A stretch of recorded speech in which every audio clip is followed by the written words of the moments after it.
നരേന്ദ്രമോദി ഇല്ല എങ്കിൽ ബി.ജെ.പി വീണ്ടും പഴയ സ്ഥിതിയിലാകുമെന്ന് ബി.ജെ.പി പ്രമുഖ നേതാവ് വെളിപ്പെടുത്തിയിരിക്കുകയാണ്.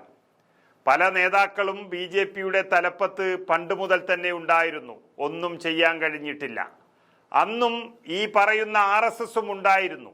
എന്നിട്ടും ഒരു ചുക്കും ചെയ്യാൻ കഴിഞ്ഞിട്ടില്ല.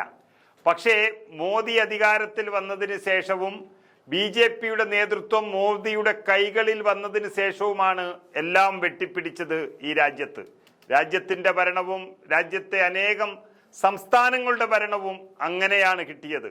ഇനി നരേന്ദ്രമോദി ഇല്ലാത്തൊരവസ്ഥ ബി.ജെ.പിക്ക് വന്നാൽ വീണ്ടും ആകെയുള്ള 543 സീറ്റുകളിൽ വെറും 150 സീറ്റുകളിലേക്ക് ബി.ജെ.പി കൂപ്പുകുത്തുമെന്നാണ് പ്രധാനപ്പെട്ട നേതാവും എം.പിയുമായ നിഷികാന്ത് ദുബെ പറഞ്ഞിരിക്കുന്നത്.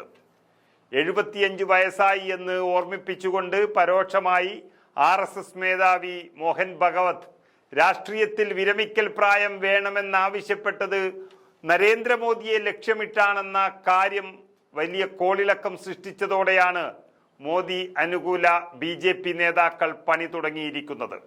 ഒരു കാര്യം എഴുതി വച്ചോളൂ, മോദിജി 3ാം തവണയും പ്രധാനമന്ത്രിയായി.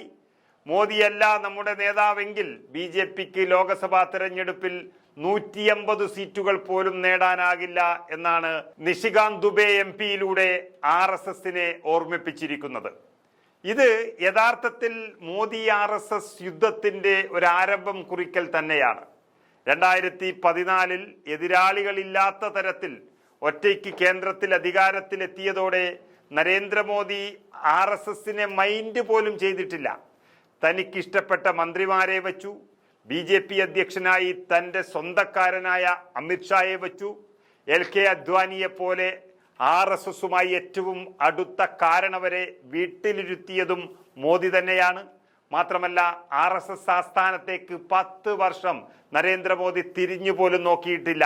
2024 ലോക്സഭാ തെരഞ്ഞെടുപ്പ് നടന്നപ്പോൾ യു.പി., മഹാരാഷ്ട്ര പോലെയുള്ള ആർ.എസ്.എസ് കേന്ദ്രങ്ങളിൽ തിരിച്ചടി നേരിട്ടപ്പോഴാണ് മോദി മെല്ലെ പോയത്.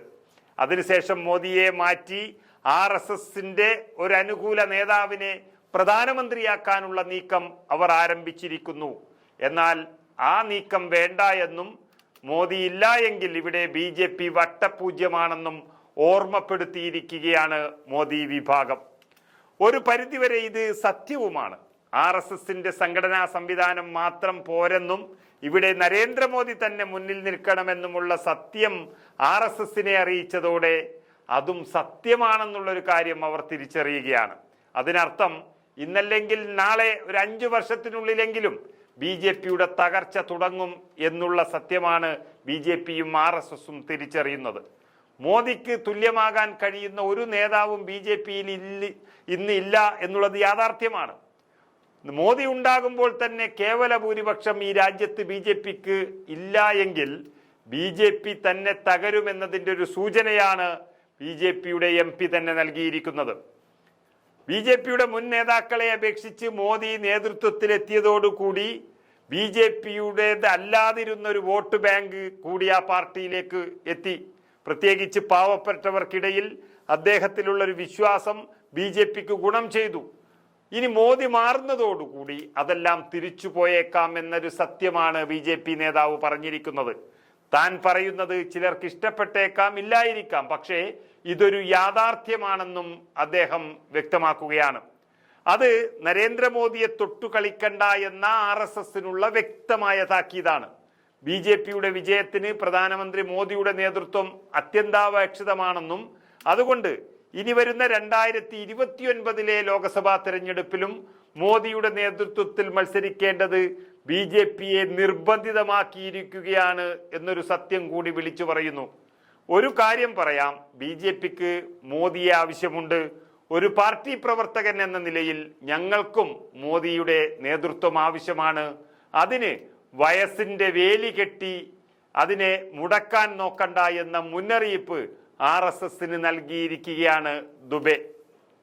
മോദി ആർ.എസ്.എസ് പോരാട്ടത്തിലെ ഒരു മേധാവിയായി തന്നെയായി ഇനി ദുബെ എം.പി മാറും എന്നുള്ളത് ഉറപ്പാണ്.